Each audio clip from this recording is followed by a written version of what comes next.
দেখেন অসাধু মিষ্টি ব্যবসায়ীদের কাজ দেখেন কিভাবে 1 কেজি জিলাপির ভিতরে 420 গ্রামই কার্টুনের ওজন পাবলিকের হাতে কট খাইলো।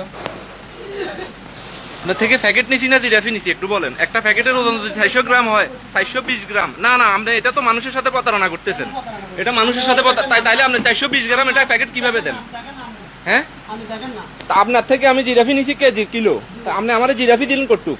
যদি 2 কেজি জিলাপির ভিতরে যদি এক প্যাকেটের ওজন হয় 420 গ্রাম, তাইলে আপনি আমাকে কি দিছেন? আমি কি আপনার থেকে প্যাকেট নিছি? কেন আপনি এই প্রতারণা কেন করতেছেন? হ্যাঁ, কি চলে?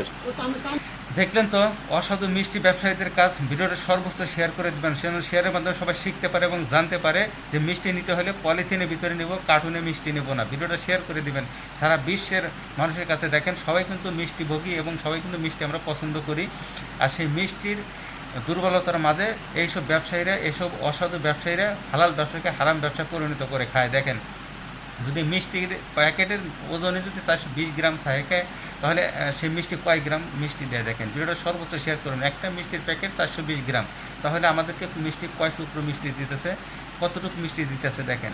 ভিডিওটা শেয়ার করুন যেন এই ব্যবসা দ্রুত আইনে আওতায় আসে এই ব্যবসায়ী, এবং এই ব্যবসায়ীর জন্য মুখোশটা খুলে যায় যে হালাল ব্যবসাকে কীভাবে হারামে পরিণত করে খায়। দেখেন কত বড় সাহস হলে বাংলাদেশের মতো জায়গায় এই ধরনের কাজগুলো করে। দেখেন আসলে বাংলাদেশের বিচার যদি সঠিক হতো, কঠিন হতো, তাহলে কিন্তু এরা এই ধরনের কাজগুলো করতে পারতো না। দেখুন একজন ব্যবসায়ী সাধারণ মানুষকে কীভাবে নাজেহাল করে, কীভাবে টাকাগুলো মাইরে খায়। দেখেন 1 কেজি জিলাপির মধ্যে 420 গ্রাম প্যাকেটের ওজন। দেখেন শেয়ার করে দেবেন।